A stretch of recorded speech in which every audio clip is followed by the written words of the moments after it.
Je pense que le système de justice, dans les choses qu'on peut lui reprocher, est aussi très paternaliste.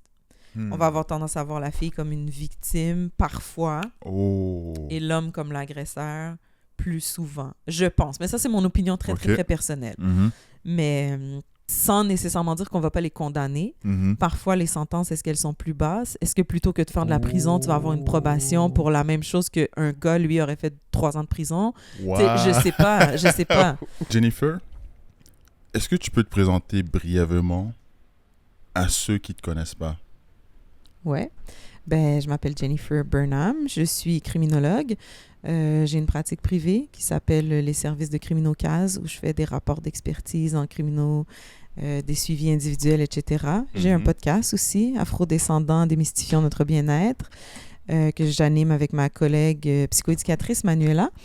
Sinon, je suis une maman. J'ai 3 enfants.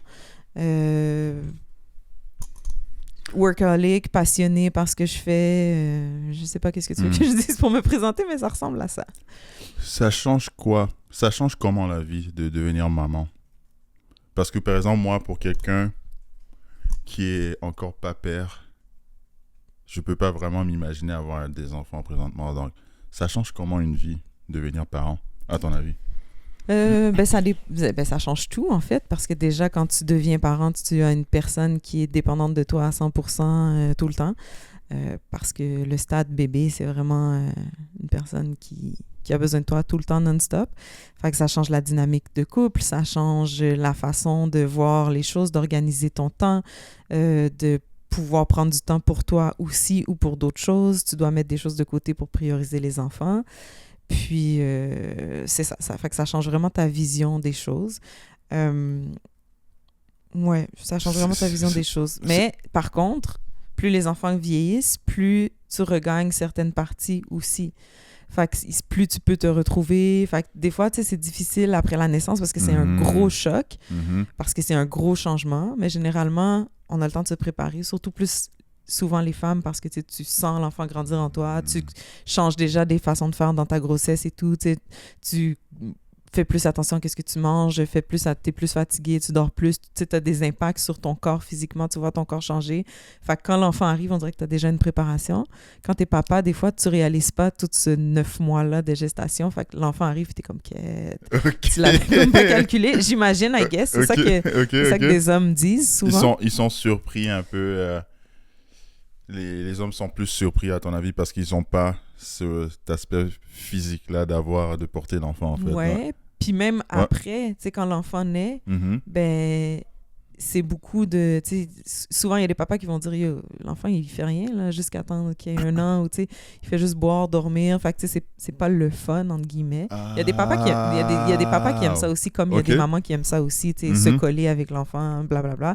Mais c'est ça. Mais tout ça pour dire que tu vois pas nécessairement le changement de la même manière que la femme qui le vit dans son corps, évidemment, quand t'es un papa, I guess. Mais c'est ça, ouais. Wow. T'es criminologue, c'est ça ta profession. Est-ce que tu pourrais définir c'est quoi la criminologie pour ceux qui ne savent pas?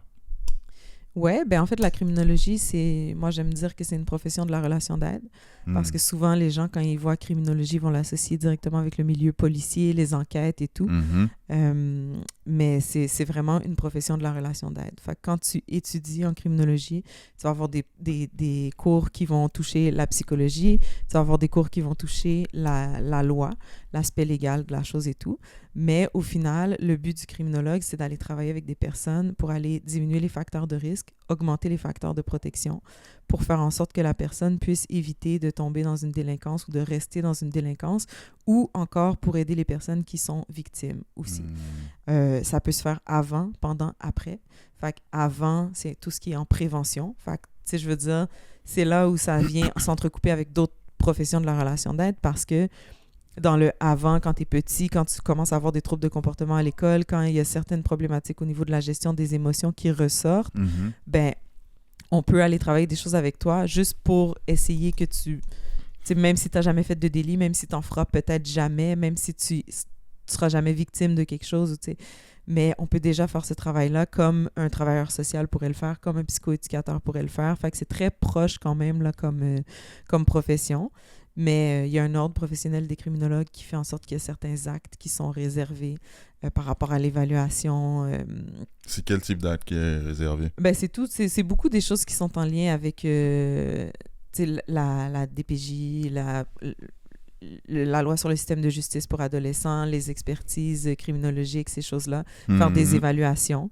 On ne peut pas poser de diagnostic, mais on peut faire des évaluations pour les personnes, s'assurer que les moyens d'intervention qu'on met en place sont adaptés à la personne, à ses diagnostics, à qui elle est. Fait que, c'est surtout des actes comme ça qui sont réservés. Mais c'est encore là, c'est des choses qui s'entrecoupent parce qu'il y a des actes réservés qu'on a, que les psychoéducateurs vont avoir aussi. Fait que moi, quand je dis aux gens, pourquoi est-ce que, par exemple, tu irais étudier en criminaux plutôt qu'en psychoéducation, plutôt qu'en travail social, au final, tu peux faire presque la même job chose, avec les trois professions. Mais regarde qu'est-ce que tu veux. Tu sais, quand tu étudies en criminaux, tu vas moins voir de choses gériatriques, tu vas moins voir de choses sur le fonctionnement d'une personne aînée, des trucs comme ça, qu'en travail social. Parce que le travailleur social, dans ses actes réservés, il peut faire l'évaluation d'une personne pour le maintien à domicile et tout quand la personne est âgée. Alors qu'un criminologue ne va pas pouvoir faire ça. Mais le criminologue va être appelé souvent à intervenir dans un contexte d'autorité. Tu représentes la loi d'une certaine façon dans plein de cas. C'est ça. Vous représentez la loi dans plein de cas.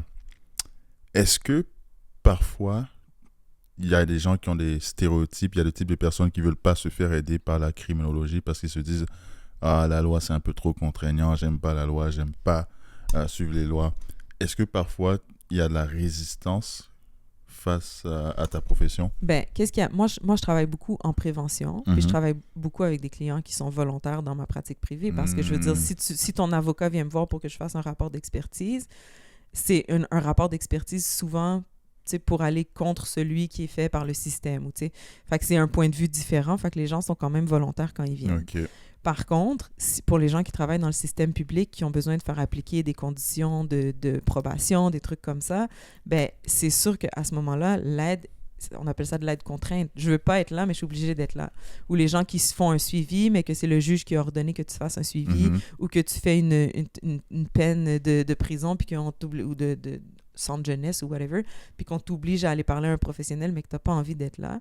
C'est là où la finesse est, puis c'est là où dans les cours, on va beaucoup voir justement qu'est-ce qu'on fait, parce qu'on veut créer une relation d'aide avec certaines clientèles, mais en même temps, on peut pas faire comme si la loi n'existait pas, puis que tu viens me voir, puis que tu me dis que tu as fait ça qui allait contre ta condition, puis je vais faire comme si de rien n'était parce que je veux créer un lien avec toi. Il va falloir que je te dénonce, il va falloir que... Tu sais, fait que l'aspect, la dualité est quand même importante. OK, ouais. Dans le sens que, oui, tu es tenu d'avoir une bonne relation avec ton ou ta cliente, mais c'est important que ça soit encadré par la loi, en fait. Il ne faut pas faire du n'importe quoi. Ouais. Mais toujours dépendant du milieu où tu es. Parce que, tu sais, je veux dire, quand tu es en pratique privée, moi, je travaille avec des enfants, il y a moins d'enjeux. Ben, je travaille avec des enfants, des ados, des adultes aussi, mais je veux dire, quand je travaille avec des plus jeunes, tu sais, il y a moins d'enjeux de dire, je vais aller dénoncer ci ou je vais aller... On n'est pas là-dedans. On travaille avec l'école, on travaille à regarder des troubles de comportement, qu'est-ce qu'on peut faire et tout. Fait qu'on n'est pas dans ces enjeux-là de dire comme, toi, tu as fait quelque chose, là, je le sais, il faut que je dénonce. Tu sais, j'ai pas de condition. La cour m'a rien demandé par rapport à mes clients. Avec lesquels je travaille. Tu sais. Est-ce que tu dirais qu'il y a C'est quoi ton type de client? Tu disais ça peut être des jeunes, des adolescents et des parents. Tout. Mais les gens t'appellent pour quel type de service en fait? Genre, est-ce que ça peut être après, on va dire, une agression? Ça peut être après, je sais pas quoi. En fait, pourquoi quelqu'un t'appellerait toi? En fait, il y a beaucoup de personnes. Moi, je me spécialise beaucoup avec les personnes des communautés afrodescendantes, des gens partants. Puis je travaille beaucoup avec les hommes aussi, de toutes les cultures et de toutes. Parce que pour moi, la santé mentale des hommes, c'est quelque chose qui est important. Mais souvent, ça va être des gens qui commencent à avoir des problèmes à l'école. Pour les enfants plus jeunes, là, ça va être des gens quand ils commencent à avoir des problèmes à l'école, quand ils commencent à avoir des troubles de comportement, que l'école commence à appeler les parents beaucoup. C'est là où les parents vont faire appel à moi, vont dire, tu sais, mon enfant s'est battu, il est arrivé telle chose, est-ce que tu penses que ça pourrait être bon pour lui? Des enfants qui ont été témoins de victimes de violences conjugales dans la famille. des enfants qui vivent des problématiques, la perte d'un parent, des trucs comme ça, puis qui ont besoin de se réguler, puis qu'on voit des comportements commencer à surgir. Là, les parents vont venir faire appel à moi en disant, là, il y a l'enfant a des comportements, je ne sais pas quoi faire avec ces comportements-là. L'école commence à me dire, faut faire quelque chose. Moi, je suis démunie, est-ce que tu peux le voir, est-ce que tu peux l'aider? Fait que pour les enfants, souvent, ça va être ça. Les ados, les parents qui vont venir nous voir en pratique privée, pour les ados, ben dans ma pratique privée, ça va souvent être des enfants des ados qui se sont fait arrêter pour un délit XYZ. Puis là, les parents, souvent, vont pas vouloir que ça aille plus loin, vont pas vouloir que leur enfant soit jugé. Puis là, il y a quelqu'un quelque part qui va leur dire, mais tu sais, mettez des choses en place. Fait que là, ils vont vouloir venir faire un suivi parce que là, ils vont vouloir pouvoir dire à la cour, oui, mais vous voyez, on a déjà entamé un suivi, fait que c'est pas nécessaire que vous continuez, vous pouvez laisser les accusations et tout. Ils vont essayer d'utiliser ça pour négocier. Généralement, ces affaires-là, ça n'a pas un gros taux de succès. Là. Les enfants veulent pas être là. Les ados sont comme, yo, mon père m'a dit, t'allais faire un rapport, puis t'allais écrire quelque chose. Puis je suis comme, non, moi, je suis pas là pour écrire rien à la cour ou quoi que ce soit. Je suis là pour te rencontrer. C'est pas une expertise.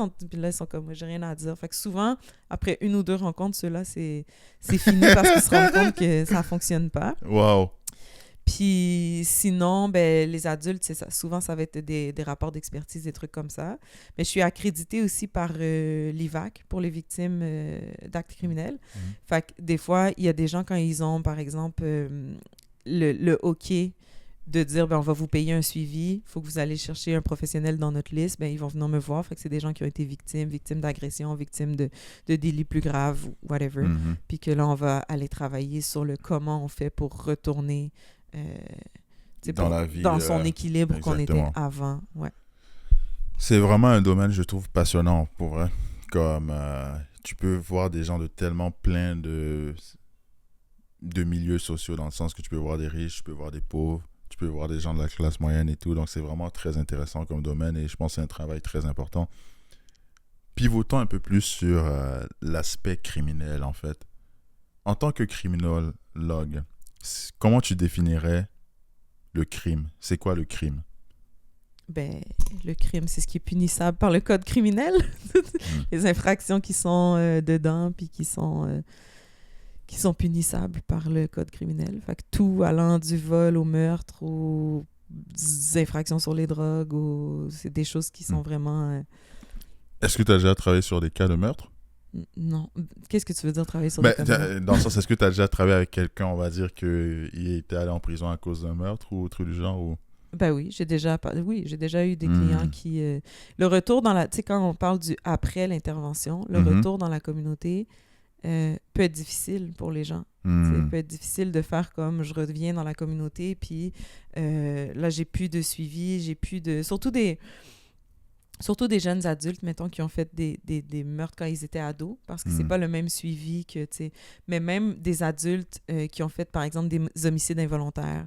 Tu sais, j'ai fait un accident d'auto, j'ai tué quelqu'un. Tu sais, souvent, ils vont venir après parce que, tu sais, là, c'est bon, j'ai fini, j'ai fait tout ce que j'avais à faire sur le côté légal, mais là, je reviens dans ma vie, puis je vis avec ce fardeau-là, je fais des cauchemars et tout. Fait que ces gens-là peuvent avoir besoin, tu sais, d'accompagnement aussi. Fait que ça, c'est des choses que j'ai déjà fait là dans ma pratique privée. Une fois que tout est... Puis des fois, c'est comme, tu sais, j'avais 22 ans, j'ai tué quelqu'un dans un accident d'auto sans faire exprès. Aujourd'hui, j'ai 32 ans, je me rends compte que... Ou j'ai 45 ans, je me rends compte que j'ai des problèmes de consommation, je me rends compte que j'ai des choses, puis que ça revient souvent à ça, que je revis souvent ça, que je recommence à faire des rêves. Quand je fais des rêves, je consomme plus et tout. Fait que je me rends compte qu'il faudrait peut-être que je l'adresse, même si ça fait super longtemps, tu sais. Fait que ça arrive. Ça prouve un peu le fait que parfois, oui, tu as purgé ta peine dans le monde, dans le domaine, on va dire, des êtres humains, c'est-à-dire tu es allé en prison et tout, mais la peine est éternelle dans le sens que tu vas vivre ces répercussions-là toute ta vie, dans le sens que si tu as tué quelqu'un volontairement ou involontairement, ça ne va jamais s'effacer de ton cerveau, donc en quelque sorte, c'est une peine pour toi à vie. Est-ce que tu dirais que le système actuel, le système légal, le système d'encadrement, le système de prison fonctionne comme il est censé fonctionner présentement? De ton expérience, par ton expérience avec ta clientèle et tout. Ben, moi, j'ai jamais travaillé dans les prisons. Fait que c'est difficile de dire si le système fonctionne d'un point de vue intérieur. J'ai jamais travaillé dans les prisons, j'ai jamais travaillé dans les pénitenciers, j'ai jamais travaillé dans ces milieux-là, ni même dans des maisons de transition ou quoi que ce soit. Fait que c'est un petit peu difficile de le voir de l'intérieur, mais c'est sûr que de l'extérieur, avec les choses qu'on entend et tout, mais mon opinion elle serait pas meilleure que la tienne ou que n'importe qui écoute la télé ou que... Parce que quand t'es pas de l'intérieur, tu sais pas nécessairement comment les choses se passent pour vrai. Puis des fois, l'image que t'as, ça peut être une image qui est positive ou négative. Fait que est-ce que je dirais que ça fonctionne? Je pense qu'il y a peut-être des gens qui devraient être en prison qui le sont pas, puis il y a peut-être des gens qui devraient pas être en prison qui le sont. Pour plein de facteurs, mais c'est comme l'opinion populaire. Est-ce que j'enseigne à l'université aussi au bac en criminaux. Puis quand j'enseigne un cours, par exemple, sur les réalités autochtones, puis que tu vois la surreprésentation des personnes autochtones dans les prisons, est-ce que vraiment le système fonctionne? Est-ce qu'il y a quelque chose qui fait en sorte qu'on les envoie plus? Est-ce qu'ils ont moins de chances que les autres? C'est quoi ton avis par rapport à ça? Ben, moi, je pense qu'il y a quelque chose de systémique où est-ce qu'une personne a plus de chances. À crime égal, une personne qui a certaines caractéristiques physiques ou culturelles a plus de chances d'avoir une sentence qu'une personne qui n'a pas ces caractéristiques-là. Probablement. Sinon, je veux dire, la population autochtone, je me souviens plus c'est quoi le pourcentage, là, mais c'est genre 5 ou 10% de la population canadienne, puis ils font genre 50% des gens dans les prisons. Là.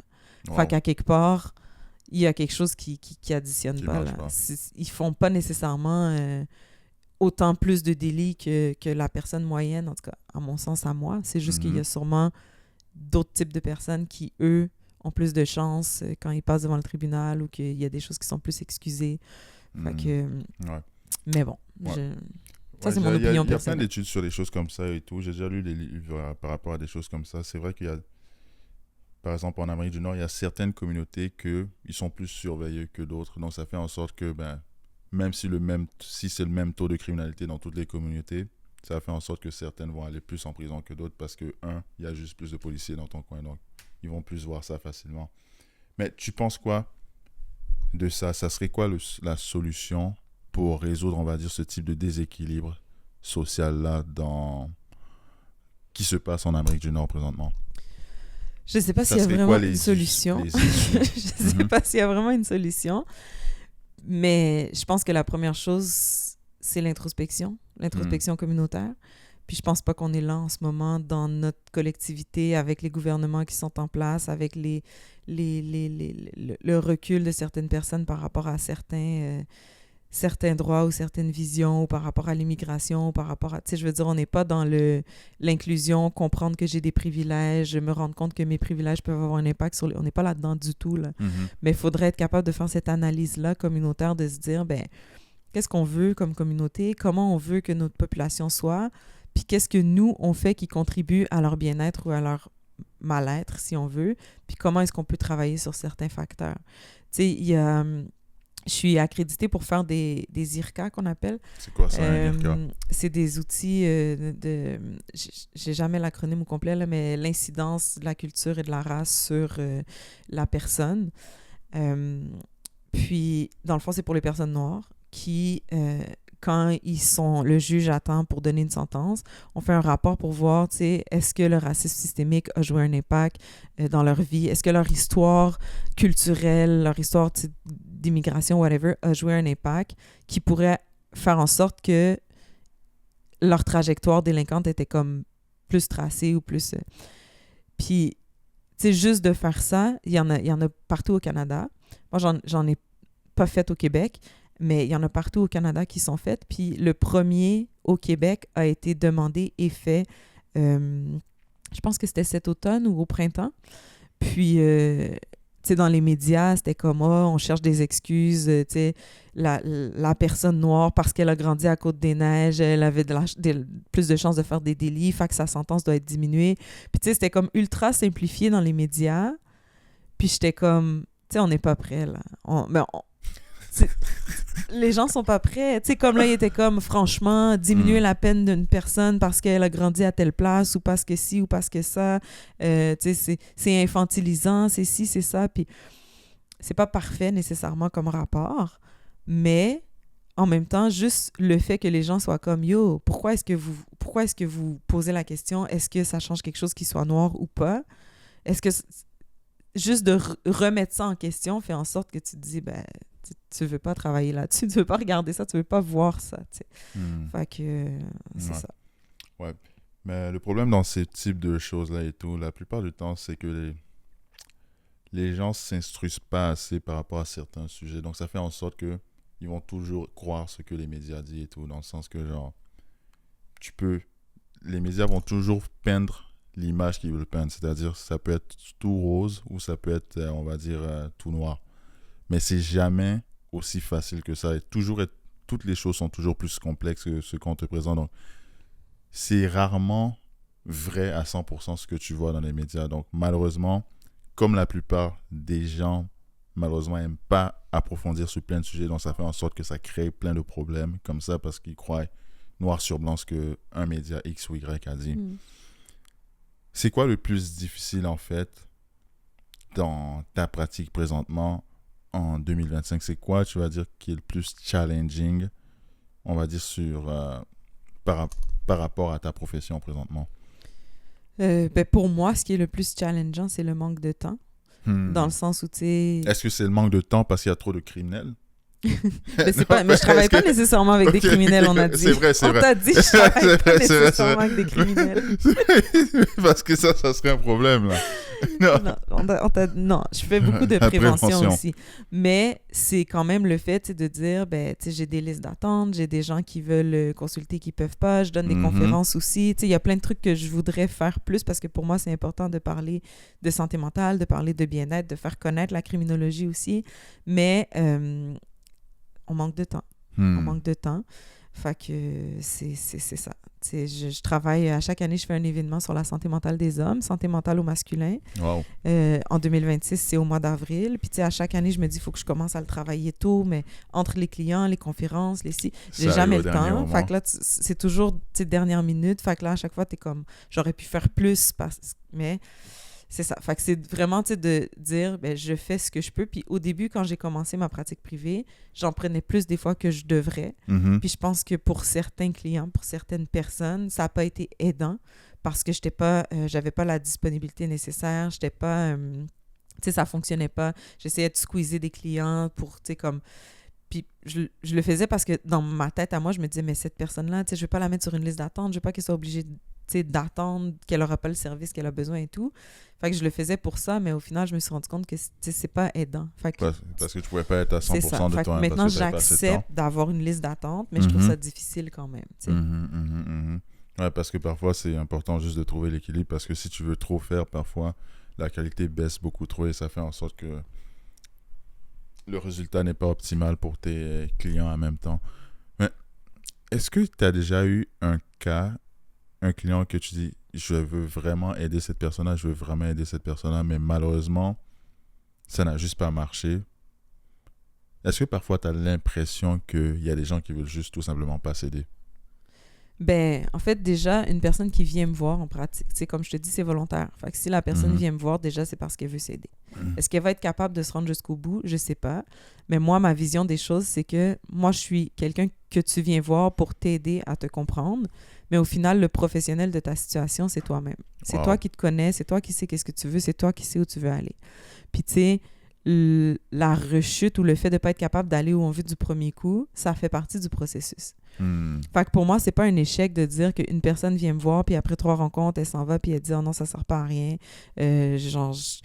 Même si des fois, la personne va mettre ça sur toi, tu sais, comme « Oh non, ça sert à rien, j'aime pas ton approche. » Parfait. Moi, mon but, c'est pas que tu aimes absolument mon approche puis que tu veuilles absolument parler avec moi. Moi, mon but, c'est que tu réussisses à trouver un endroit dans ta vie où tu es équilibré, que tu te sens bien. Fait que si c'est pas avec moi, c'est parfait. Puis c'est pas vu comme un échec pour moi parce que moi, je vais t'avoir donné une pièce de casse-tête pour que tu puisses faire ton casse-tête toi-même. Puis il y a des gens à qui je vais donner 5, 10, 15 pièces de casse-tête, puis ils vont aller chercher les autres ailleurs. Puis il y a des gens à qui je vais en donner juste une. Puis il y a des gens que leur casse-tête a 10 morceaux, puis il y a des gens que leur casse-tête a 5000 morceaux, tu sais. Mais c'est vrai, hein? Au final, c'est compliqué. C'est ta vie, c'est toi qui décides, c'est toi qui vois qu'est-ce que tu veux faire, comment tu veux t'en sortir, et tu as les outils en toi. Moi, je fais juste venir peut-être te poser des questions qui font en sorte que tu dis « Ah oui, ça. Ah non, pas ça. » Mais au final, les personnes, c'est toi, l'expert. Moi, je suis pas avec toi quand tu te couches le soir. Je suis pas avec toi quand tu te lèves le matin. C'est toi, l'expert de ta vie. Tu sais. Tu as totalement raison. Mais vraiment, c'est un aspect, en fait, de la vie qui est vraiment fascinant. Et je trouve que c'est un aspect qui crée aussi beaucoup de problèmes, beaucoup de disputes, beaucoup de discordes sociales. Et je pense qu'une des questions qui est la plus intéressante, en fait, à poser à quelqu'un qui travaille en tant que criminologue, est-ce que tu penses que le crime, dans le fond, est-ce que tu penses que le crime, quand quelqu'un commet un crime, c'est plus dû à son environnement ou à sa personnalité? Est-ce qu'on est criminel ou on devient criminel, à ton avis? Il y a beaucoup de théories là-dedans qu'on apprend quand on est en criminaux. Il y a des théories sociales, il y a des théories biologiques, il y a des théories de... plein de théories, en fait. Mais moi, je pense que c'est un mélange de tout, en fait. Parce que tu peux avoir un environnement social propice à ce que tu ne tombes pas dans la criminalité du tout, puis quand même t'en aller vers la criminalité. Comme tu peux avoir un environnement social propice à ce que tu tombes dans la criminalité, mais que tu ne tomberas pas dans la criminalité. Fait qu'il y a des choses qui appartiennent à tes caractéristiques personnelles à toi. Il y a des choses qui appartiennent à l'environnement, aux opportunités que tu vas avoir. Mais ça dépend. Puis en même temps, ça dépend ce que tu entends aussi par criminalité. Parce que je veux dire, dépendamment du milieu, il y a certains milieux sociaux où est-ce qu'il va y avoir plus de white collar, il va y avoir plus de fraude, d'enveloppes brunes, de trucs comme ça qui vont se passer. Tu vas être dans un milieu aisé, mais tu vas avoir tendance à contourner un peu les règles, faire des choses qui sont semi... Puis il y a d'autres milieux où est-ce que ça va être plus du street, tirer du gun. Fait que ça dépend. Mais moi, je pense pas que c'est juste des caractéristiques personnelles qui peuvent jouer. Puis je pense pas que c'est juste l'environnement qui peut jouer non plus. Il y a certaines choses c'est un mix des deux. C'est un mix des deux. Il y a certaines choses qui sont plus difficiles à changer que d'autres. Tu sais, un facteur de risque, gros facteur de risque, d'être un homme. J'irai pas changer ton sexe pour que ton facteur de risque diminue, tu comprends? Ah ouais, être un homme, ça augmente les chances d'être criminel? Parce qu'il y a plus d'hommes délinquants. Oh! Ouais. Fait que, tu sais, on a regardé, puis on s'est dit, ben il y a plus d'hommes qui font de la criminalité. En termes de pourcentage, en général, de ce que tu sais, ça serait à peu près quel pourcentage de criminels hommes-femmes? Je sais pas en termes de pourcentage, mais juste si tu regardes les établissements de détention, les prisons, tu sais, juste à Montréal, les prisons, t'as Bordeaux, t'as Rivière-des-Prairies. C'est quoi ta prison pour femmes? Il y en avait une, je pense qu'ils l'ont fermée parce qu'il n'y avait pas assez de monde, ils l'ont jumelée avec une autre. Fait que, tu sais, juste quand tu regardes les établissements de détention, il faudrait faire une recherche, tu sais, combien il y en a pour les hommes, combien il y en a pour les femmes. Puis les détentions pour les hommes, tu sais, je pense qu'à Bordeaux, ils peuvent être ou à Rivière-des-Prairies, genre 800 détenus. La prison pour les femmes qu'il y avait dans le temps, il était quoi, 300, 400? Fait que, tu sais...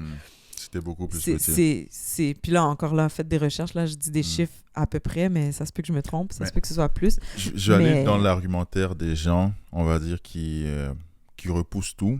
Et parfois, ils peuvent avoir une vision contraire, on va dire. Je ne dis pas que c'est ce que je défends, mais n'est-ce pas là une preuve d'une discrimination contre les hommes, le fait qu'il y a plus d'hommes en prison?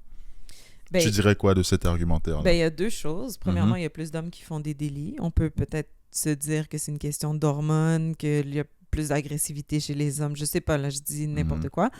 Mais tu sais, la testostérone, le fait de dire les hommes vont être plus prompts à réagir que les femmes, par exemple. Les hommes vont plus se battre, plus de voix de fessin, plus de trucs comme ça.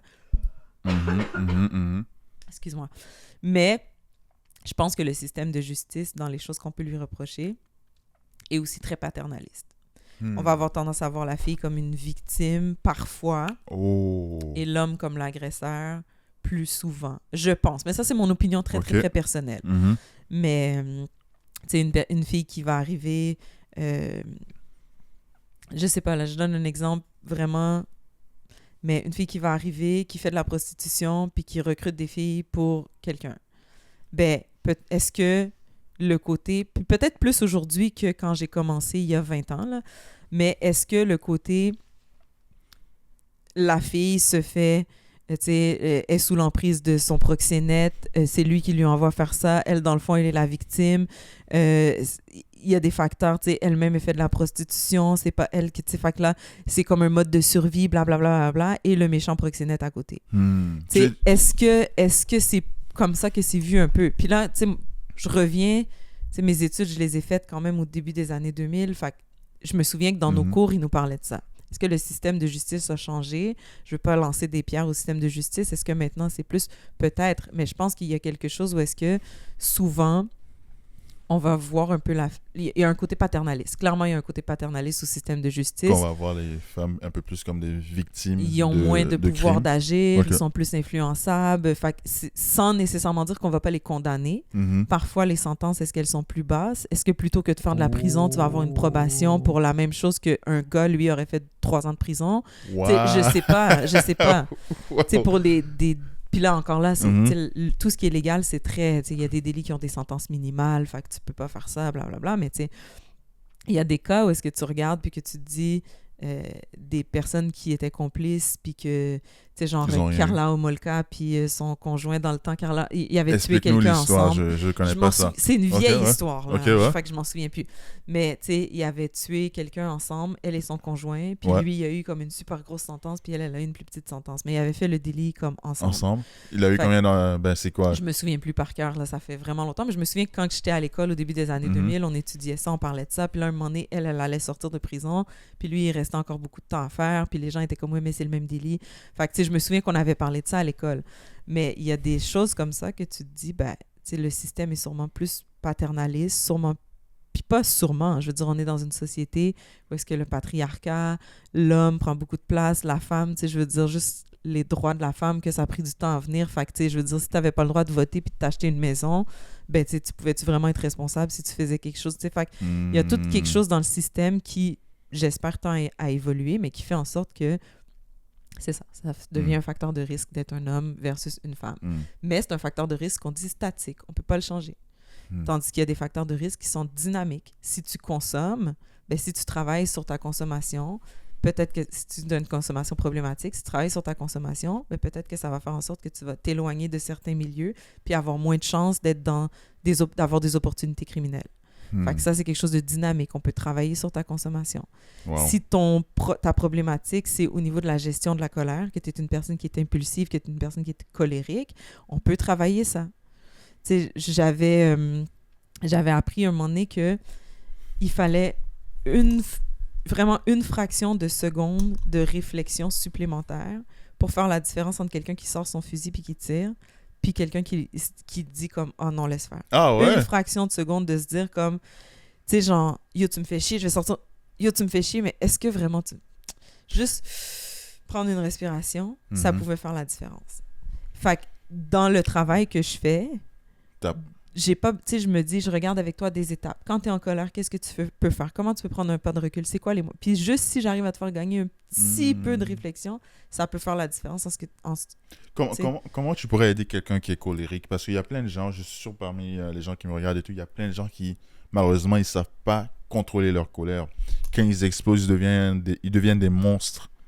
Comment on peut apprendre à mieux contrôler notre colère? Comment on peut apprendre à être tempéré quand on perd patience par rapport à la vie? Ben en fait, souvent, c'est qu'il faut apprendre à connaître notre colère. Parce que souvent, il y a des petits signes qui arrivent, mais une personne qui se dit qu'il passe de 0 à 100, c'est parce qu'elle ne les voit pas, les petits signes, parce qu'elle n'est pas assez à l'écoute d'elle-même.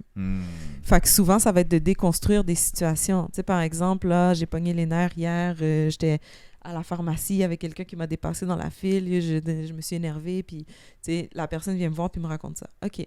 Mais c'était quoi ton état préalable? Comment tu te sentais? Qu'est-ce que tu venais de vivre? Tu étais combien sur l'échelle de 0 à 100 déjà?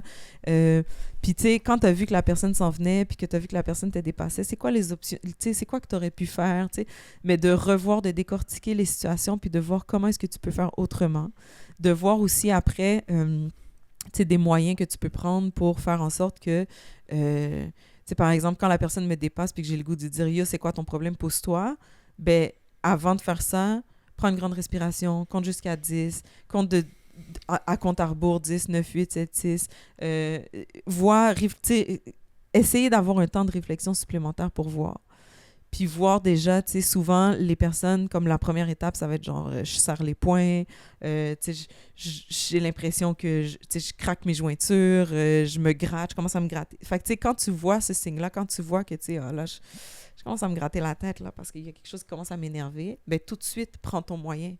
Attends pas de dire comment, non, c'est correct. Puis là, il y a quelque chose d'autre qui arrive. Puis là, tu passes de te gratter la tête à claquer tes knuckles. Puis là, après ça, tu passes de ça à parler fort. Puis, tu sais, faut que tu... Sauf que souvent, les gens, ils les voient pas, ces étapes-là.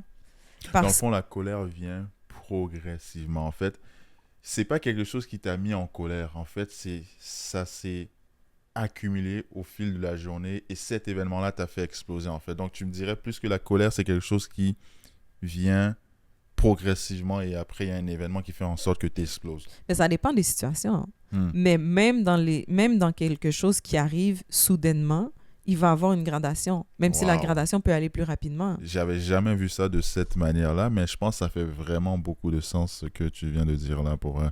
Wow. Donc, c'est vraiment sur un plan graduel la plupart du temps. Ben souvent. Puis ça va beaucoup avec les pensées. Si la personne qui me dépasse dans la file d'attente, je suis comme, yo, c'est quoi le rapport? Elle me dépasse, elle me respecte pas, je suis énervée. Si la personne me dépasse dans la file d'attente, puis que je me dis, yo, c'est quoi le rapport? Puis là, je me dis, peut-être que la personne est pressée. Peut-être qu'elle doit aller chercher son enfant à la garderie. Peut-être que si. Peut-être que, OK, elle aurait pu me dire, madame, est-ce que je peux passer parce que je suis pressée? Elle l'a pas fait, ça m'énerve, mais ça m'énerve moins que de savoir qu'elle me dépasse juste parce qu'elle veut passer devant moi parce qu'elle me respecte pas. Tu sais, fait que la pensée va avoir un impact, fait qu'on va travailler ces pensées-là aussi parce que c'est les pensées qui dictent le comportement. Wow. Si la personne te tient pas la porte quand tu marches, puis que tu es énervé, puis que tu es comme, yo, c'est qui cette personne-là, nanana, ben, tu vas être fâché contre la personne. Si la personne te tient pas la porte quand tu marches, puis que tu dis comme, oh mon Dieu, elle a eu l'air d'avoir de la misère juste à passer dans la porte devait être trop lourde pour elle, pauvre elle. Tu vas avoir tendance à ouvrir la porte, toi, pour que la personne passe, même si elle est devant toi, parce que tu vas te dire, ouais, c'est vrai, elle fait pitié. Par contre, tu penses quoi déjà? Tu tiens la porte, tu ouvres la porte, ils te disent même pas merci. Waouh. Et tu penses quoi de ça? Ben, honnêtement, moi, c'est le genre de choses que je me fous complètement, mais je sais que ça l'irrite beaucoup de personnes parce que c'est comme, tu sais, mais encore là, tu vois, moi, quelqu'un me tient la porte, je vais dire merci. Moi, je tiens la porte à quelqu'un, la personne ne me dit pas merci. Je vais continuer ma journée, là. Mais il y a des gens qui ne seront pas capables. Il y a des gens qui vont dire super fort merci, hein? Et c'est comme. Pour dire à la personne, tu m'as pas dit merci, qui vont s'énerver. Mais c'est parce que c'est eux comment ils le perçoivent. Moi, comment je le perçois? Moi, quand je passe dans une porte, là, je suis pressée, je m'en vais quelque part. Oui, je vais dire merci, mais je peux comprendre une personne qui est dans sa tête, qui est en train de réfléchir, qui fait d'autres choses, puis que la porte est ouverte, je passe, puis qui s'est pas rendu compte qu'il y avait quelqu'un qui tenait la... Tu sais, je peux comprendre que la personne est juste pas là en ce moment dans sa tête. Ça va pas affecter toute ma journée. Ça va rien changer pour moi. Moi, je te tiens à la porte parce que j'ai envie d'être gentille. Je tiens à la porte à la personne derrière moi parce que je suis polie. C'est comme ça qu'on m'a élevée. Mais si toi, tu le fais pas. Puis exactement. Et je pense que c'est important que les gens relativisent les choses. Par exemple, si tu avais $1 million et il y avait un billet de $1 qui était brûlé, tu vas pas détruire tout le $1 million parce qu'il y a un billet qui a été brûlé. C'est la même chose par rapport à ton temps. C'est pas parce que tu as eu une mauvaise minute que tu vas gâcher ta journée entière parce que tu as eu une mauvaise minute. Donc, c'est vraiment important. Parfois, quand des mauvaises choses se passent, fais juste relativiser ça et tu réfléchis, tu fais ton introspection par rapport à ça, mais après ça, tu oublies parce que la journée continue, la vie continue. T'es mieux d'aller de l'avant qu'au lieu de penser à des choses négatives toute la journée. J'ai une question. Mais même si on dit ça, c'est extrêmement difficile. C'est très dur. C'est extrêmement difficile parce que souvent, on va avoir tendance, on a une feuille blanche, il y a une petite tache sur la feuille, on va avoir tendance à regarder la tache toute la journée. C'est vrai. Mais pourquoi on est comme ça, les êtres humains? Pourquoi on est comme ça? Pourquoi on est comme ça? Je sais pas. C'est quand même bizarre parce que parfois, on peut te dire 40 000 choses positives. Et tu vas quand même être concentré sur le truc négatif. Mais on dirait qu'on est tellement émotionnel parfois parce qu'on ne réalise pas qu'on ne peut pas être parfait. Et dans notre vision à nous-mêmes, dans notre ego, on est parfait. Donc quand quelqu'un nous dit qu'il y a quelque chose qui n'est pas parfait, on se focalise dessus parce que ça blesse notre ego. Est-ce que ça veut dire qu'on a trop un grand ego et parfois notre ego fait en sorte qu'on fait des actes, on va dire, totalement irréversible parce qu'on a trop d'ego, dans le sens que, genre, on a blessé. Est-ce que, en fait, le crime n'est pas associé à l'ego? Dans le sens que quelqu'un qui trouve qu'on a trop blessé son ego va se venger par rapport à X ou Y parce qu'il trouve que, genre, on a manqué de respect. Il y a beaucoup de choses qui sont liées à l'ego. On a définitivement, les êtres humains, trop d'ego, clairement. Ça, c'est sûr. Des fois, on va rester dans des situations qui sont inconfortables parce qu'on veut prouver quelque chose, parce que si, parce que ça, whatever. Fait que oui, on a définitivement trop d'ego, les êtres humains. Je pense que ça fait partie, tu sais, il faut se parler. Il faut se parler, il faut être en mesure de voir que, tu sais, c'est pas tout le monde qui peut nous aimer, c'est pas tout le monde qui va approuver qu'est-ce qu'on fait, c'est pas tout le monde qui... Tu sais, je peux pas avoir 100% tout le temps. Quand je vais à l'école, des fois, je vais avoir des notes où ça se peut que mon nez, j'aille 79. Mais tu sais, tu regardes, moi, des fois, avec mes enfants, ils ramènent leur bulletin à l'école, puis ils ont des bonnes notes, mes enfants. Puis là, j'ai eu 78 à telle affaire. Ouais, mais ici, t'as 90, ici, t'as 92, ici, t'as 83, ici, t'as 87, ici, t'as 78, genre, en éducation physique. Comme... Tu peux-tu relativiser?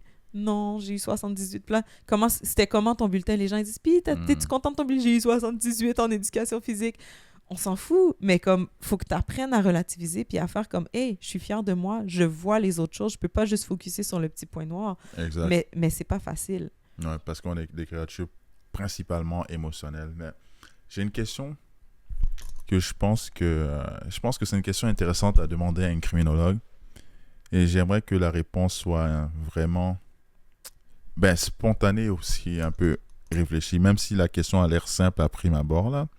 Et ça sera 2 questions, en fait. Mais la première question est la suivante, genre... Est-ce que tu pourrais me définir un criminel qui est victime de son environnement? C'est quoi un criminel qui est victime de son environnement? Comme on parlait tantôt, tu disais qu'il y avait un cas où on a réduit sa sentence parce que apparemment son environnement a trop influencé, donc on réduit. C'est quoi un criminel qui est victime de son environnement et son environnement fait en sorte qu'il est criminel, à ton avis? Déjà en partant, je pense pas qu'il y a un portrait qui fonctionne pour tout le monde. Je pense que chaque cas doit être vu de manière vraiment individuelle parce que chaque facteur sont différents. 2 frères qui habitent dans la même maison, dans le même quartier, qui ont grandi ensemble, vont quand même avoir une expérience différente. Fait que tu peux pas définir quelque chose comme stéréotypé puis dire comme, ça, c'est un criminel qui a... déjà en partant, moi, j'appelle pas les gens des criminels. T'es une personne qui a fait un crime, t'es une personne qui a fait un délit, t'es pas une personne criminelle pour moi. Très belle distinction, très belle distinction, ouais. Mais c'est ça, fait que toutes les histoires sont différentes. Fait que c'est vraiment...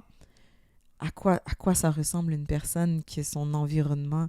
Tu sais, ce qu'on voit... En fait, peut-être j'ai mal posé la question, mais ça serait quelle situation qui te ferait dire que cette personne-là a posé un crime à cause de son environnement et pas à cause d'elle-même? Mais la personne crée pas un crime à cause de son environnement et non à cause d'elle-même. Il y a des facteurs dans son environnement qui font en sorte qu'elle va poser un crime. Mais c'est la personne qui pose le crime à cause de la personne, tout le temps.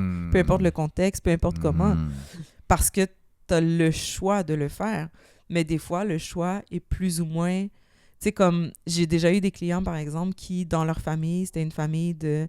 tu sais, mon père fait telle affaire, il est dans la criminalité, ici et ça. Mes frères et sœurs, tout le monde est là-dedans, tout le monde a un rôle à jouer là-dedans, whatever. Arrive à moi, j'ai pas nécessairement envie, mais tu sais, mon père me dit, viens, on va faire ça, j'ai besoin de toi pour faire une intro par réfraction à telle place parce que t'es petit, tu vas... Tu sais, j'ai déjà eu des clients comme ça, puis qui étaient comme, moi, j'ai pas nécessairement envie de le faire. Fait à ce moment-là, est-ce que l'environnement joue un grand rôle? Oui. Est-ce que, tu sais, j'ai déjà eu des clients que, tu sais, leur mère faisait de la prostitution, puis qu'eux ont été appelés à dire, tu sais, t'es grand, t'es gros, t'es fort, tu vas venir me porter quand je fais des clients, tu vas venir t'occuper de moi, whatever quoi. Puis tu deviens proxénète de ta mère parce que ta mère t'a dit que, tu sais, dès un jeune âge, puis que... C'est horrible, ça. L'environnement est là, l'environnement existe. Mais ça serait quoi les solutions pour ce type de personnes qui sont dans des situations autant difficiles, qui sont dans un environnement autant difficile, dans le sens que tu es dans une famille, on va dire, qui est plus associée au crime?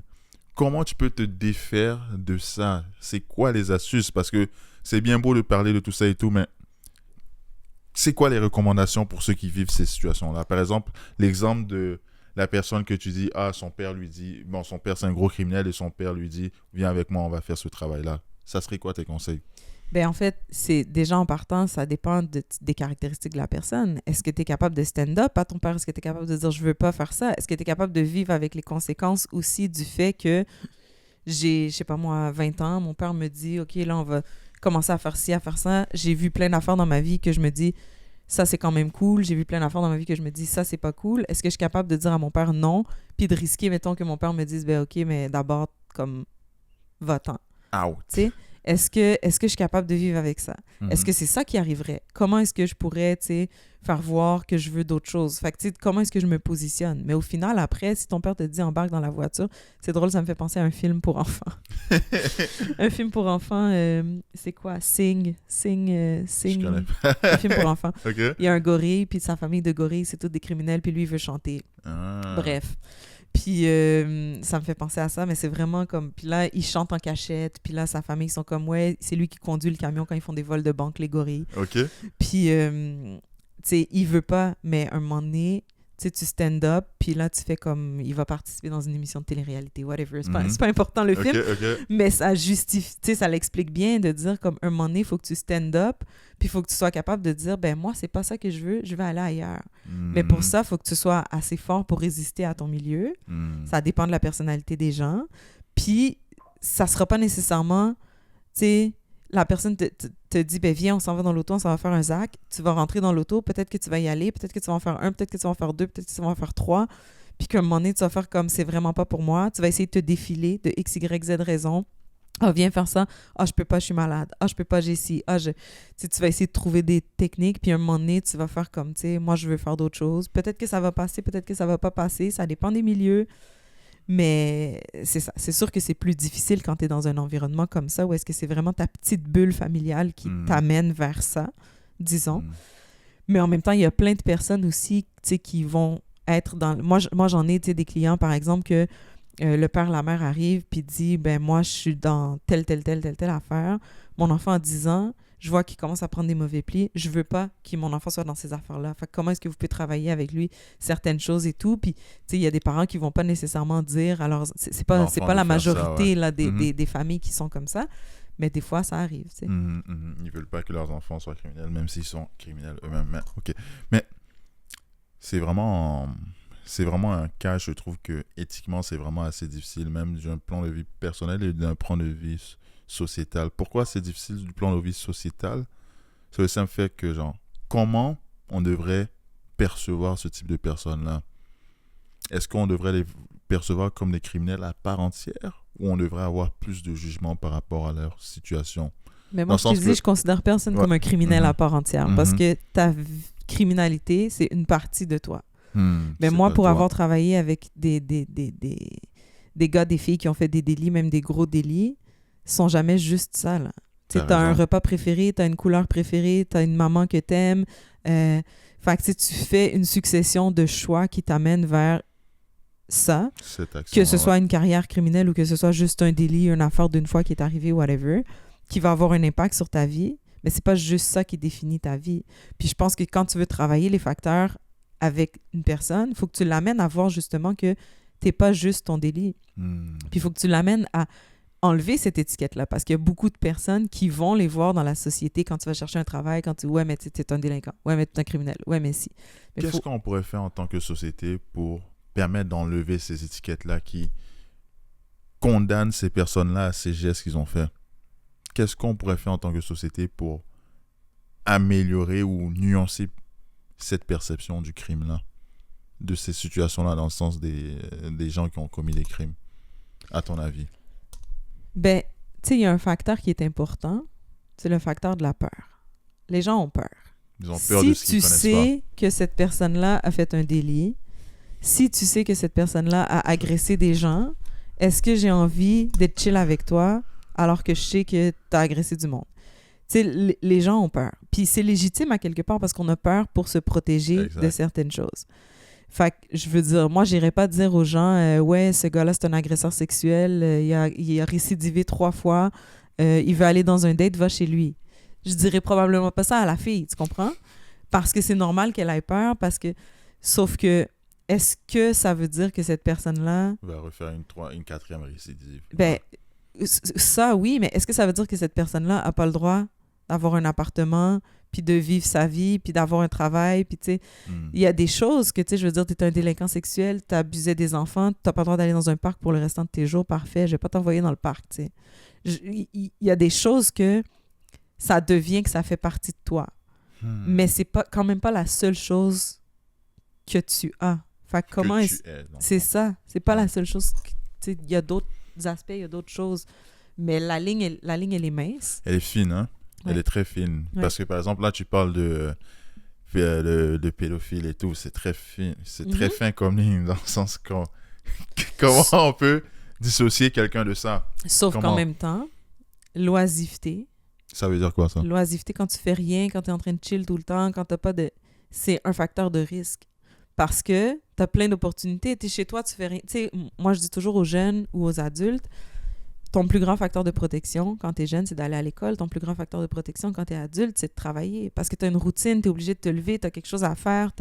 Fait que c'est là où ça devient un cercle. La personne qui est pédophile chez elle, puis qui a beaucoup de délits, puis qui a juste ça, être chez elle à faire, puis qui n'est pas en contact avec personne, puis qu'elle commence à avoir des pensées, puis que là, commence à avoir ci, puis là, l'ordinateur est là, puis là, ben, t'as plus de chances de te dire, ben, je vais retourner consommer de la pornographie juvénile, puis je vais aller marcher près du parc, puis parce que tu sais pas quoi faire.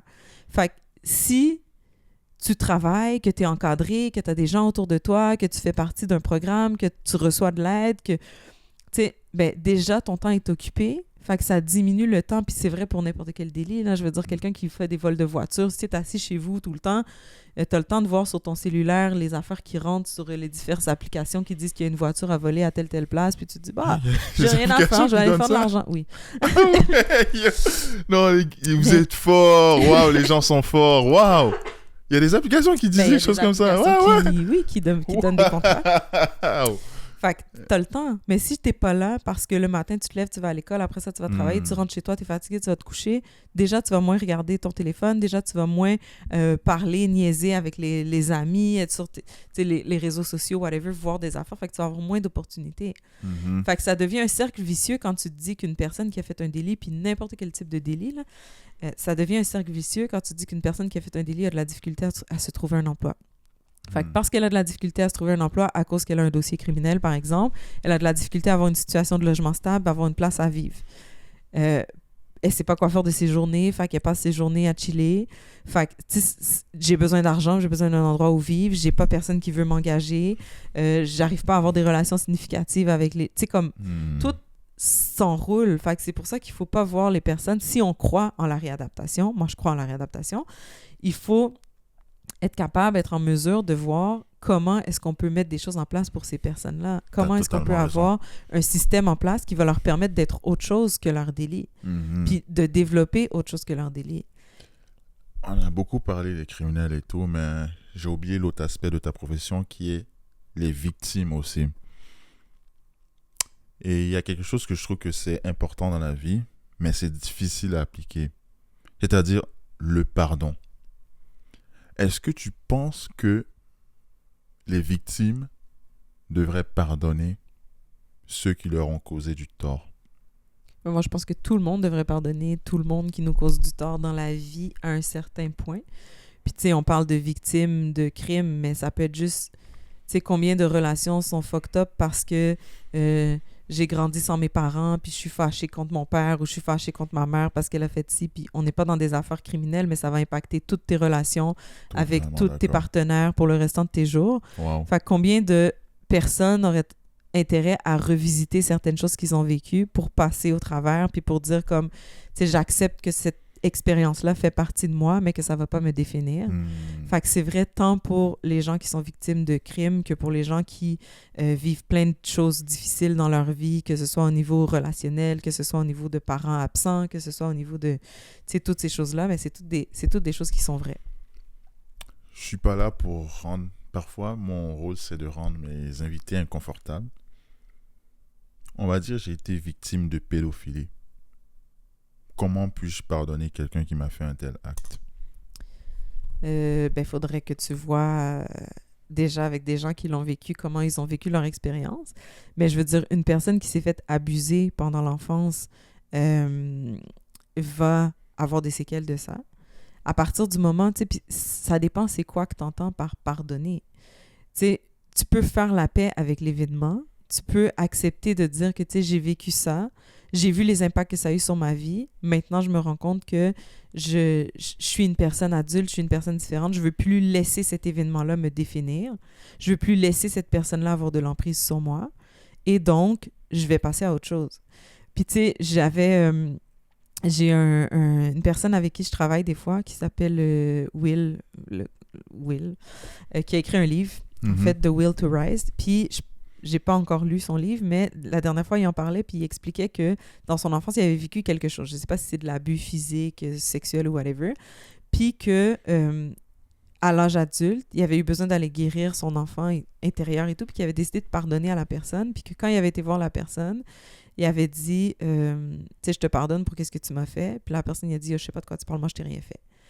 Fait que, tu sais, déjà là, en partant, c'était comme, OK, moi, j'accepte de te pardonner. Toi, tu n'admets pas qu'est-ce que tu as fait. Mais qu'est-ce que je vais faire avec ça maintenant? Je suis un adulte. Ben, je vais passer au travers. Je vais me dire comme, ben, OK, moi, j'ai fait ce que j'avais à faire. Maintenant, toi, continue ta route. Puis moi, pendant ce temps-là, je vais continuer de me développer. Je vais continuer de grandir. La personne a vraiment dit, j'ai rien fait. Something like that. Fait que... mais c'est ça. Fait que, tu sais... Puis lui, qu'est-ce qu'il disait? Parce qu'il était dans une conférence. Mais qu'est-ce qu'il disait, c'est... Peut-être que lui n'est pas conscient de ce qu'il a fait, parce que peut-être que lui l'a vécu aussi, parce que peut-être... Fait que, tu sais, quand tu dis que les pensées vont avoir un impact, il est plus fâché contre cette personne-là, il veut plus laisser cette personne-là avoir un impact dans sa vie. Fait que plutôt que de le dépeindre comme, tu sais, telle personne méchante, ben, je le dépeins comme quelqu'un que, tu sais, j'ai pitié de toi, parce que je me rends compte que toi-même, il y a des choses que tu n'as pas guéries, il y a des choses que tu n'as pas adressées, puis probablement que c'est pour ça que tu réagis comme ça avec moi, mais moi, ça ne va plus m'empêcher d'avancer. Puis toi, comme, you do you. Fait que c'est de laisser aller, mais c'est pas facile de laisser aller parce qu'on a l'ego, parce qu'on a la peur, parce qu'on a le... Mais c'est vraiment dans le laisser aller. Puis il n'y a pas de solution magique, là. La relation d'aide, que tu sois TS, criminologue, psychoéducateur, psychologue, il n'y a pas de solution magique. Il faut aller faire surgir des outils chez les gens. Puis il va y avoir des super belles histoires de succès de personnes qui vont avoir fait des choses puis qui vont... avoir un impact dans leur vie, puis que ça va aller mieux après, puis que tu vas voir qu'ils vont prendre une trajectoire, tu sais, complètement différente. C'est des personnes qui consommaient, qui consomment plus, puis qui sont capables de vivre avec, soit en réduction des méfaits avec une consommation qui est saine, ou soit en arrêtant complètement, puis qui vont être capables d'avoir une vie de famille, de se sortir des activités délinquantes, d'être bien dans la vie. Comme tu as des personnes qui, eux, ne seront pas capables, puis que ça va être des histoires extrêmement tristes où est-ce que la personne va finir, elle va s'être fait tirer en faisant un Xème délit, va avoir agressé un autre enfant, va récidiver. Tu sais, il y en a des histoires que tu es comme... Sauf que, tu sais, on dit que 90% des délits puis des crimes sont faits par 10% des gens. Fait que c'est une petite portion de personnes qui vont faire beaucoup de délits. Les autres personnes qui sont autour vont avoir plus de chances, I guess, de passer à autre chose puis de s'en sortir. Wow. C'est tout simplement fascinant et c'est tout simplement, on va dire, un peu délicat comme sujet parce que genre, c'est le type de sujet qui peut frustrer les gens, qui peut froisser des gens, mais bon, c'est la vie pour eux. Tu dirais c'est quel type de crime que les hommes sont portés à faire et c'est quel type de crime que les femmes sont portées à faire selon ton expérience de criminologue? Bah, je pense pas qu'il y a une histoire plus... Tu sais, je veux dire, chaque histoire est différente. Fait qu'il n'y a pas quelque chose qui est réservé uniquement aux hommes ou quelque chose qui est réservé uniquement aux femmes. Les hommes vont souvent avoir tendance à avoir des explosions d'agressivité plus rapides, plus intenses. Mais en même temps, les femmes, il y a des femmes qui vont faire des affaires vraiment bizarres aussi, là, tu sais, je veux dire... Non, mais c'est pas parce que t'es une femme que tu peux pas être violente ou que, tu sais... Wow. Mais je pense que biologiquement, hormonalement, si on veut, les hommes vont avoir tendance à réagir plus rapidement puis à être agressifs plus rapidement que les femmes qui vont accumuler, qui vont planifier, qui vont... Tu sais, il y a un désavantage physique aussi. Mais, ouais, c'est ça. Je pense pas que... Okay. Je sais, j'ai pas de réponse à ta question, je sais pas. Non, c'est totalement respectable. Présentement, on est en 2025, quasiment fin d'année et tout. Et on voit malheureusement que la nouvelle génération est attirée par plein de choses flash. on est influencé par les réseaux sociaux, donc on voit les gens qui ont des grosses voitures, des grosses maisons, qui ont un style de vie qui semble extrêmement beau et tout, mais malheureusement, il y a beaucoup de gens qui veulent atteindre ce style de vie-là trop rapidement et ils se lancent dans des trucs pas trop, on va dire, clean, pas trop propres. C'est-à-dire quoi? La jeune génération, j'ai l'impression, est attirée de plus en plus par l'argent facile et de la criminalité parfois. C'est quoi en fait, à ton opinion, l'évolution du profil des crimes à l'adolescence par rapport au début de ta carrière et présentement? Est-ce qu'il y a eu un changement en fait dans la criminalité, dans le taux de criminalité ou la criminalisation de la jeunesse? Je pense déjà en partant que, tu sais, oui, les réseaux sociaux aujourd'hui, ça fait en sorte qu'on voit vraiment beaucoup de choses. On est exposé à plein de choses constamment. Mais je pense que si tu retournes à d'autres générations avant aussi, tu sais, même s'il n'y avait pas Internet, même s'il n'y avait pas ci, même s'il n'y avait pas ça, tu avais accès quand même à, tu sais, à voir des gens qui faisaient des choses. Tu voyais la voiture, la belle voiture passer, que ce soit fait légalement ou illégalement. Tu te disais comme, oh, moi, j'espère avoir cette vie-là, tu sais, même si tu savais pas. Fait que je pense que cette envie-là d'être la personne cool, d'être la personne qui a de l'argent, d'être la personne qui a du respect, that's not new. Comme, c'est pas quelque chose de nouveau. C'est quelque chose que tout le monde aspirait à faire, puis même dans les générations. Les paramètres ont changé. Est-ce que dans les années 50, il fallait que tu sois habillé de telle façon, puis il fallait que tu aies telle voiture, puis il fallait que tu aies ça qui faisait en sorte que tu étais cool, ou est-ce que c'était d'autres choses? Je sais pas, j'ai pas grandi dans les années 50. Mm-hmm. Mais il y avait toujours des personnes qui, oh mon Dieu, ces personnes-là sont tellement cool, puis on aspire à être comme cette personne-là. Maintenant, avec les réseaux sociaux et tout, c'est que là, on voit beaucoup, on est exposé à ça tout le temps. Pas juste quand le gars, il passe avec sa voiture ou pas juste quand je parle à telle personne. En permanence. Fait que la surexposition amène quelque chose. Après ça, pour le type de délit, pour les genres de choses qui sont faites, ça évolue avec le temps. Tu sais, je veux dire, encore là, il y a longtemps, est-ce qu'il y avait autant de délits d'armes à feu que maintenant? T'sais, on a vu avec la pandémie les vols de voitures qui ont explosé vraiment beaucoup parce qu'il manquait de pièces, les autos usagées, c'est devenu super cher sur le marché. Fait qu'il y a des choses, tu sais, quand Internet est arrivé, on a vu des crimes qui sont arrivés en ligne, des fraudes, etc.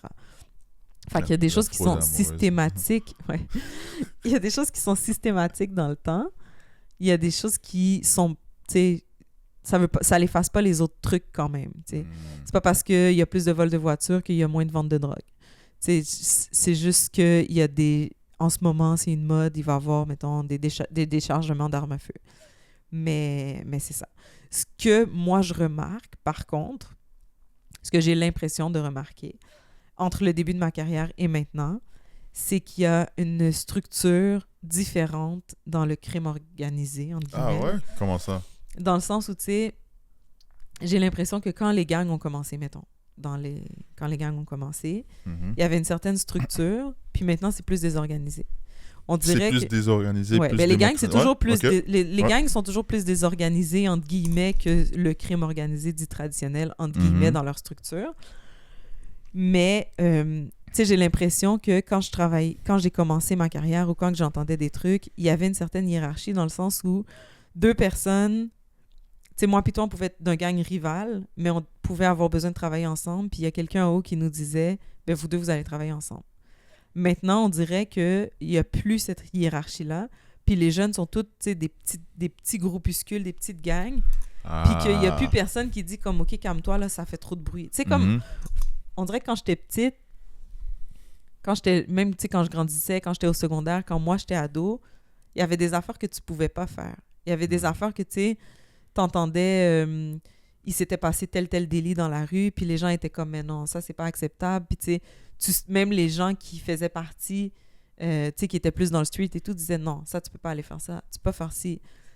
Il y avait un code comme plus strict à respecter, on dirait. Puis on dirait que maintenant, ce code-là, il est inexistant. Les gens sont... Les jeunes sont dans des bifs à pu finir. Moi, je vais dans des écoles donner des conférences des fois, puis les gens sont comme... Ils viennent me voir, puis ils sont comme, ouais, on est en bif. OK, t'es en bif, pourquoi? Puis tu sais, je suis pas à Montréal, je donne pas des conférences à Montréal, je donne des conférences ailleurs. Ouais, on est Ok, en donc si bif. c'est comme ça On, se- ailleurs on se à connaît depuis Montréal. qu'on est petit. Puis là, quand j'étais en 4e année, il a traité ma mère de pute. Puis là, je suis comme t'es en secondaire 3. Le bif est parti qui a traité ta mère de pute en 4e année. Oui, parce que là, après, moi, je l'ai frappé. Là, parce que je l'ai frappé, lui, il est revenu l'année d'après avec ses... Puis là, je suis comme, mais c'est ridicule, là. Comme... Tu sais, dans ma tête, je suis comme, c'est pas un vrai bif, là. Il t'a rien volé. Tu sais, comme... Il t'a rien fait. Mais on Vraiment. dirait que c'est comme si tout est grave, même pour des gens qui sont pas dans ce milieu... Tu sais, dans ce milieu-là, qu'on dirait que, je sais pas, j'ai l'impression qu'avant, il y avait un certain contrôle, puis là, je réfère à moi, à mon adolescence, mettons. J'ai grandi à Montréal, mais j'ai l'impression que il y avait certaines choses que c'était comme,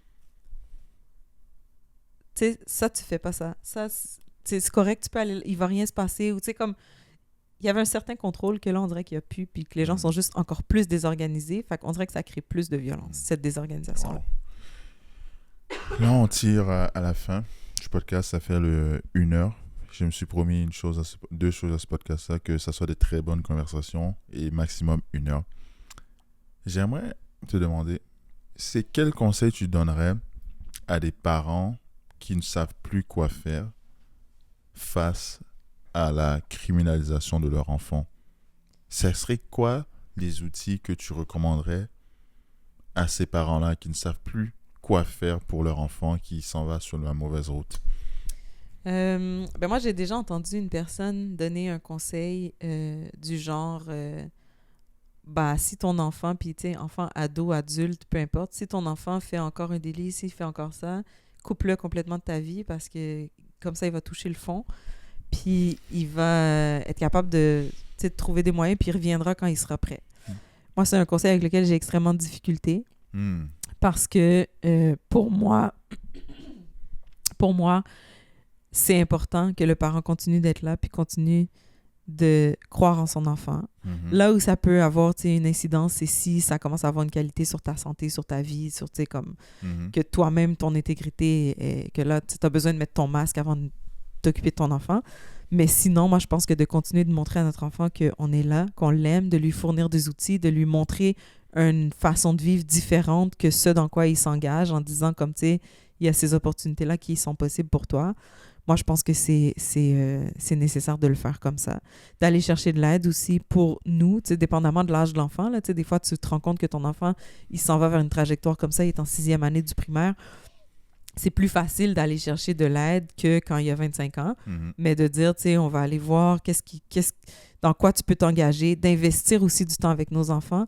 Des fois, on va avoir tendance à mettre beaucoup d'emphase sur l'argent, la vie. Tu sais, combien de parents de notre génération, tu sais, nous maintenant en tant que parents, puis nos parents, nous, se sont dit, ben, tu sais, mon enfant grandit à Montréal, il commence à devenir un peu vagabond, on va déménager en banlieue, fait que je travaille 3 fois plus pour être capable de payer quelque chose pour habiter à Laval, à Longueuil, à Terrebonne. Puis finalement, mon enfant reste délinquant parce que je travaille tellement, je suis pas à la maison. Fait que, tu sais, de revoir aussi comment j'investis du temps avec mon enfant, comment j'investis la relation, comment est-ce que je connais mon enfant, comment est-ce que je l'amène à faire de l'introspection, à développer, vivre des expériences positives, à l'écouter aussi. Tu sais, mon enfant veut faire telle activité, veut faire telle chose. Est-ce que je suis capable de lui montrer que, tu sais, effectivement, tu peux te développer positivement dans une activité pro-sociale? Ou est-ce que j'ai dit comme non parce que c'est trop de temps, j'ai pas le temps de t'amener au karaté le samedi? Tu sais, comment est-ce que j'investis? Fait que c'est ça. C'est sûr que c'est plus facile plus jeune que plus vieux, là, quand tu as 25 ans, 30 ans, des problèmes de consommation, que tu habites chez tes parents, que tu fais en sorte que tu as des dettes de drogue, les gens viennent frapper chez tes parents, tu les mets en danger, whatever. On est ailleurs. Fait que c'est pour ça que chaque situation est vraiment différente. Faut voir, mais... OK. Mais disons, l'enfant à 15 ans, tu fais tout ça, mais rien ne change. Tu fais tout bien. Tout ce que tu as dit, là, les parents font tout bien, mais rien ne change. C'est quoi il faut faire? Ben, il n'y a pas de solution magique. Si tu fais tout bien, mais que rien ne change, ça veut dire que ton enfant est dans de la délinquance, il se fait arrêter, il se fait ramener par la police, il consomme. Éventuellement, probablement qu'il va prendre un temps, cet enfant-là. C'est de continuer de le supporter à travers ça. Tu sais, je veux dire, éventuellement, il va frapper un mur quelque part, là. Fait... L'enfant, c'est juste essayer de lui montrer le droit chemin jusqu'à temps que il frappe le mur. Oui, mais tu sais, la délinquance à l'adolescence, là, je vais dire ça juste avant qu'on finisse, parce que tu as dit qu'on avait bien fini, mais bientôt fini. Mais la délinquance à l'adolescence, là, il y a une certaine partie où est-ce qu'il y a une certaine normalité là-dedans. Oh. Dans le sens où, tu sais, un enfant veut se dissocier de ses parents à l'adolescence, veut aller explorer ses limites. Fait que, tu sais, là, je te parle pas d'avoir un gun puis d'aller tirer sur des voitures, mais une personne qui va, genre, aller au dépanneur, mettre quelque chose dans ses poches une fois parce que je voulais cette barre de chocolat-là. Une personne qui va être dans des affaires, tu sais, des petits délits, des petites affaires comme ça, ou qui va être exposée à ça. Puis, tu sais, la délinquance, je parle pas nécessairement du crime, là. Vraiment, tu sais, comme juste désobéir à ses parents. Tu sais, l'adolescence, ça sert à ça. Exact, ouais. Fait qu'il y a une différence entre l'adolescent qui fait vraiment des crimes, qui est dans des gros problèmes de consommation, qui ci, qui ça, puis l'adolescent que, tu sais, la crise d'adolescence dure 4 ans, puis je m'engueule avec mon enfant pendant 4 ans parce que, yo, c'est tough, t'écoutes rien, tu fais à ta tête, j'ai peur pour toi, parce que souvent, les parents vont avoir plus peur. Puis ils oublient que c'est un processus comme qui est un petit peu normal. Normal. Puis le plus grand facteur de désengagement à la criminalité, souvent, va arriver vers comme dans la vingtaine. Puis ça va être quand la personne va rencontrer, mettons, le gars va rencontrer une fille. Puis là, devient amoureux, s'éloigne de ses... Tu sais, ou fait... beaucoup de délits dans l'adolescence, fait une peine de prison, puis fait comme, ouf, je me rends compte que la prison, c'est pas comme quand j'avais 15 ans, c'est pas pour moi. Il va se désengager. Fait qu'il y a une partie de la population qui vont se désengager plus comme naturellement, entre guillemets. Fait que, tu sais, quand t'as 15 ans, des fois, tu peux avoir l'impression que ton enfant, tu l'as perdu, mais c'est pas nécessairement le cas. Fait que tu continues d'essayer, tu continues de voir des choses.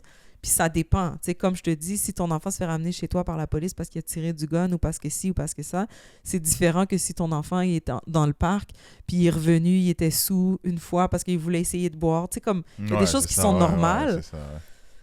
Puis ça se peut que, tu sais, le nombre de parents qui te disent pendant l'adolescence, c'était terrible, on s'engueulait à chaque jour et tout, puis aujourd'hui, mon enfant a 22 ans, on est super proches, moi puis lui, puis tu sais... sa vie est straight, là, tu sais, fait que ça dépend aussi, il faut relativiser. Mais chaque histoire est différente. Tu peux pas donner un conseil générique qui s'applique à tout le monde, là. Sur ce, merci beaucoup. Merci beaucoup, Jennifer, d'avoir accepté cette invitation. C'était une très belle conversation, vraiment. Tu nous as éclairci par rapport, en fait, à la société, par rapport à tout ce qui est actes criminels et compréhension en fait de la situation aussi des personnes qui sont poussées à faire des actes criminels. Et je trouve que le plus important en fait, la plus grande leçon que je ressors de cette conversation là, c'est de dissocier l'acte criminel de la personne, dans le sens que c'est pas parce que tu as fait un acte criminel une fois dans ta vie que tu es un criminel. Même si tu l'as fait 5 fois. Exact. Ça veut pas dire que tu es criminel. Tu vois voilà pourquoi il faut avoir cette conversation. Voilà pourquoi il faut avoir cette conversation-là. Ouais. Tu as totalement raison sur ça. Et pour tous ceux qui ont regardé l'épisode, n'hésitez pas à partager aux gens que vous pensez que ça peut aider. Et si vous avez des questions, n'hésitez pas à m'envoyer des messages ou envoyer des messages directement à Jennifer. Ce fut un plaisir. Sur ce, à la prochaine. Bye bye.